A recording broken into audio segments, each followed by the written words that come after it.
नमस्कार दोस्तों, मैं हूं आपका दोस्त, आपका होस्ट आर के, और आप देख रहे हैं आर के ट्रेडिंग। दोस्तों, तारीख है 30 दिसंबर 2021 और यहाँ पे 31 दिसंबर 2021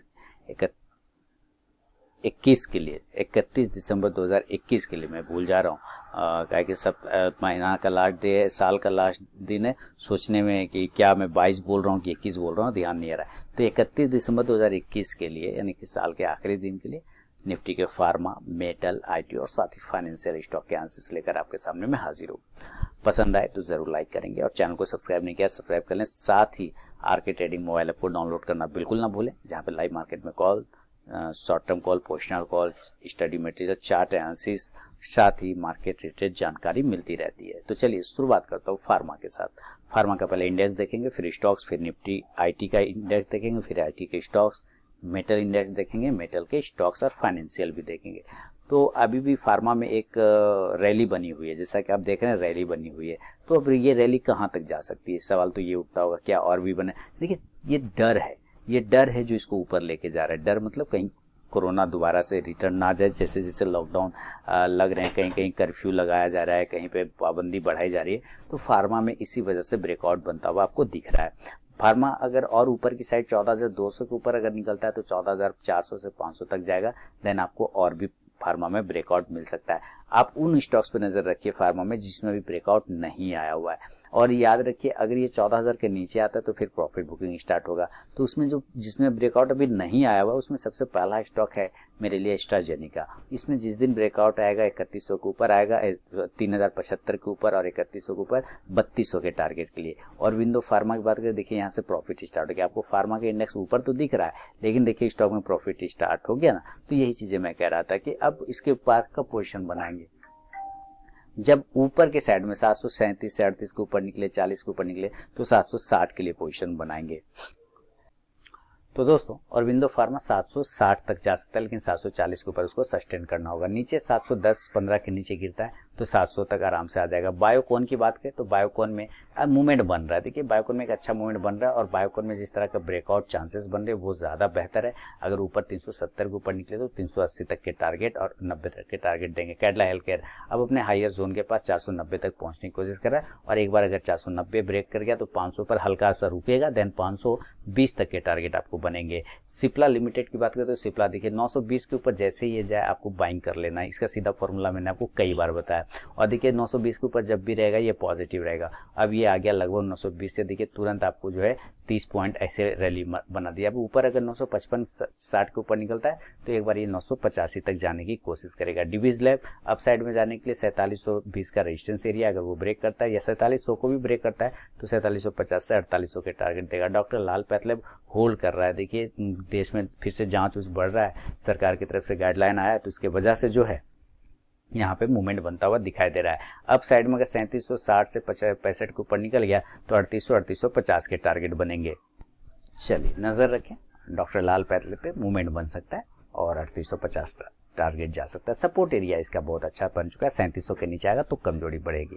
डॉक्टर रेड्डी, अब देखिए डॉक्टर रेड्डी में मेरे सारे टारगेट डन हो गए।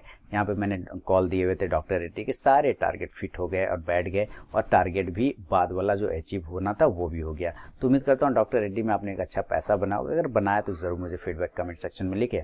अब 4950 के ऊपर निकलेंगे तो 5000 और 5100 तक के टारगेट आपको बनेंगे। ग्लेनमार्क ये भी ब्रेकआउट कर रहा है, ये देखिए फ्लैग पैटर्न में चल रहा है, इसके ऊपर सस्टेन करेगा 535 से 36 के ऊपर तो 550 के 45 से 50 के टारगेट बनेंगे। ग्रेनुल्स इंडिया की बात करें 350 के ऊपर सस्टेन करने पर 360 से 80 के टारगेट बन सकते हैं। लुपिन मूवमेंट स्टार्ट है, और बड़ा जो रेजिस्टेंस एरिया है लुपिन में वो ब्रेकआउट हो चुका है, और लुपिन के मैंने शॉर्ट टर्म कॉल भी ऑलरेडी आप लोगों को दिए हुए हैं। उम्मीद है आप लोगों ने जरूर उस पर नजर रखा होगा शॉर्ट टर्म कॉल पर। तो लुपिन का जो लेवल था मैं एक बार देख लेता हूँ। लुपिन में 925 के ऊपर मैंने बाय दिया था 950 के पहला टारगेट के लिए, तो लेवल एक्टिवेट है। हाई 941 रुपए का लगाया, उम्मीद है 950 के टारगेट आपको कल मिल सकते हैं लुपिन पे।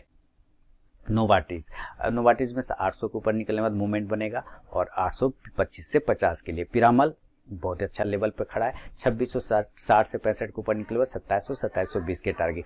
स्ट्राइड्स फार्मा में एक प्रॉफिट बन चुका है ऑलरेडी और 470 के ऊपर की क्लोजिंग चाहिए, देन आपको 500 के टारगेट की तरफ भागेगा। सन फार्मा रेजिस्टेंस एरिया है अब अपसाइड में 850 का, उसके ऊपर अगर रुक गया तो फिर ये 875 से 900 तक के टारगेट भी सन फार्मा आपको दिखा देगा।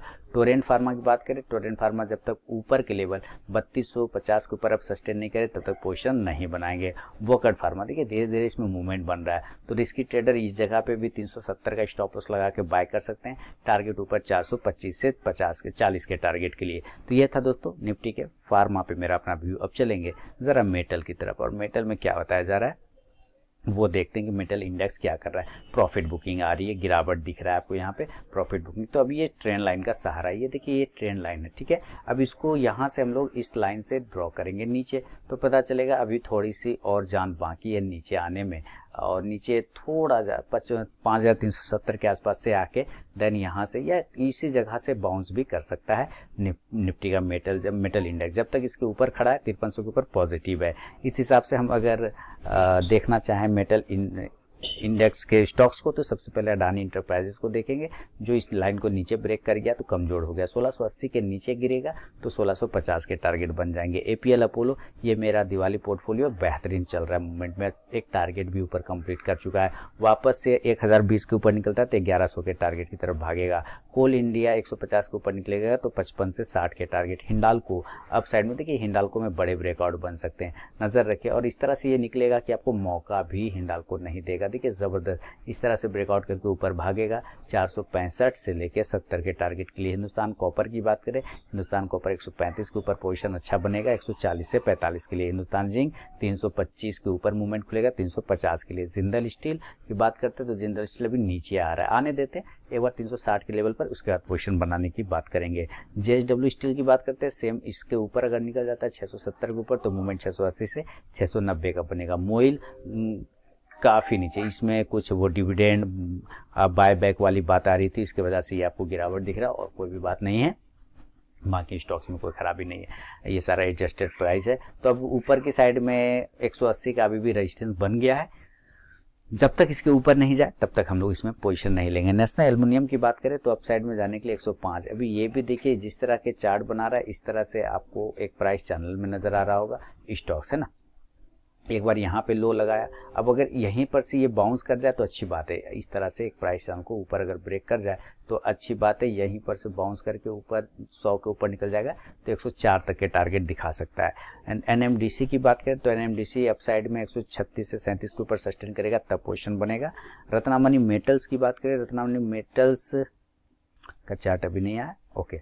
रत्नामणि मेटल्स 1970 के ऊपर पोजीशन बनेगा 2020 के लिए। सेल की बात करें, सेल नीचे की साइड में एक सपोर्ट है 100 का, वहां पर से आता है तो अच्छी बात है, अदरवाइज यहीं से 108 से ऊपर निकलता है तो 110 से 12 का टारगेट।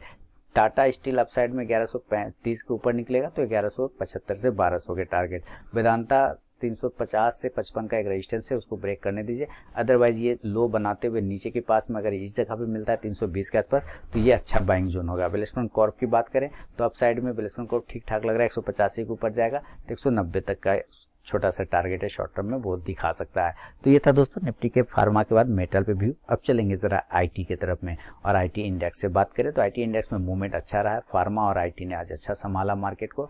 और ये सारे लेवल अब मैं हटा देता हूँ, ये सारे लाइन हटा देता हूँ।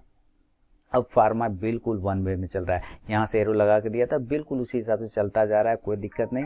अभी एक प्राइस चैनल में चला गया है ना, ये एक प्राइस चैनल में चला गया, इस प्राइस चैनल के अंदर ट्रेड कर रहा है। हमें ब्रेकआउट चाहिए ऊपर 39,050 के ऊपर और 39,100 के ऊपर, देन ये 39,500 की तरफ जाएगा और अच्छा मूवमेंट और भी बन सकता है। अगर इस प्राइस चैनल के नीचे आ गया 37,800 के नीचे तो कमजोरी या प्रॉफिट बुकिंग आ जाएगा। बिरला सॉफ्ट ऊपर 550 को ब्रेक करेगा, 570 का टारगेट। कोफोर्ज ने सारे टारगेट मेरे डन कर दिए। मैंने जो कोफोर्ज के टारगेट दिए थे, शॉर्ट टर्म कॉल दिया था कोफोर्ज का, 5680 के ऊपर बाइंग दिया था 5730 से 5780 का टारगेट के लिए, तो सारे टारगेट फिनिश हो गए कोफोर्ज में हम लोगों का टोटल का टारगेट। अब जो है ये रेजिस्टेंस एरिया पे तो 5900 के ऊपर निकलेगा, देन 6000 के टारगेट बनेगा। हैप्पीएस्ट माइंडसेट की बात करते हैं, ऊपर 1320 के ऊपर निकलेगा, 1350 के टारगेट। एचसीएल टेक्नोलॉजी अपसाइड में जाता है अगर 1330 के ऊपर तो फिर ये आपको 1350 से 70 का टारगेट दिखाएगा। इन्फो एज की बात करें, इन्फो एज अभी रुका हुआ है एक जगह पे। इन्फो एज अगर अपसाइड में निकलता है 5530 के ऊपर तो 5650 के टारगेट। इन्फोसिस बढ़िया है, 1900 का हाई लगा दिया,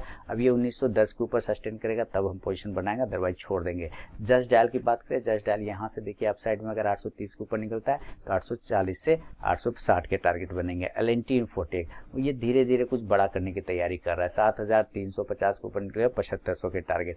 माइंड ट्री में एक अच्छा मूवमेंट आ चुका है माइंड ट्री में, और ये एक रेजिस्टेंस एरिया है माइंड ट्री का, और वो एरिया आ रहा है 4800 का। अब नेक्स्ट टारगेट 4800 का, उसके ऊपर क्लोजिंग होने पर 4850 है। एम्फासिस की बात करते हैं तो एम्फासिस में टारगेट बनेंगे अपसाइड में 3365 के ऊपर जाने के बाद 3400 के आसपास में। पेटीएम अभी कुछ भी नहीं करेंगे। टीसीएस की बात करें, टीसीएस ने टारगेट, मैंने कल ही टीसीएस के बारे में बोला था कि ये टारगेट आपको जल्द ही दे देगा, यहाँ पर जो 3750 का वो एरिया आपको जल्दी कवर कर लेगा, उम्मीद है कल कवर कर लेगा, ये बात मैंने कल के वीडियो में बोला था और ये आ चुका है यहाँ पे। तब 3750 के ऊपर निकलेगा, देन टारगेट 3850 के टारगेट बनेंगे। टाटा एलेक्सी मेरा शॉर्ट टर्म कॉल भी था टाटा एलेक्सी में, और इसके लेवल थे टाटा एलेक्सी के 5560 के ऊपर निकलने के बाद 5650 के टारगेट। इसने तो एक ही दिन में डन कर दिया था कल ही लगभग, और आज देखिए उसके ऊपर ट्रेड करा, 5850 तक का हाई लगा दिया। कल अगर 5850 के ऊपर निकलता है मुझे उम्मीद है 6000 के टारगेट दे देगा। टेक महिंद्रा सस्टेन कर रहा है, नीचे अगर 1780 के नीचे गिरता है तो एक बार ये 1750 तक आ सकता है। विप्रो बढ़िया मूवमेंट में है, और अपसाइड में 720 के ऊपर अगर विप्रो क्लोज करेगा तो 740 तक के टारगेट बना सकता है।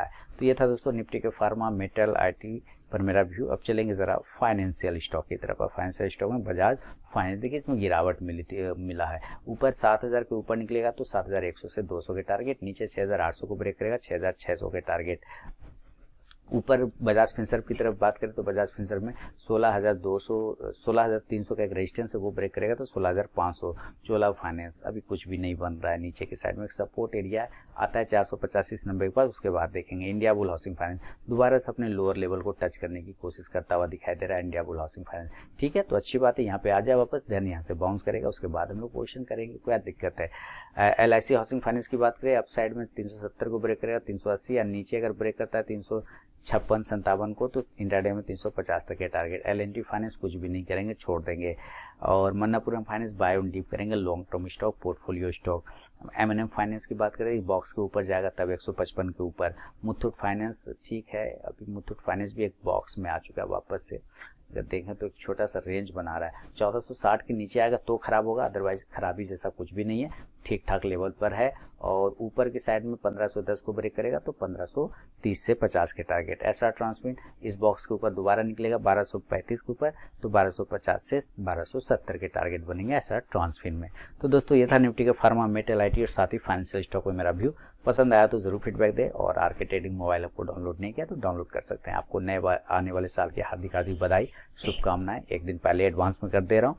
मिलूंगा नेक्स्ट वीडियो में, तब तक के लिए बहुत बहुत धन्यवाद।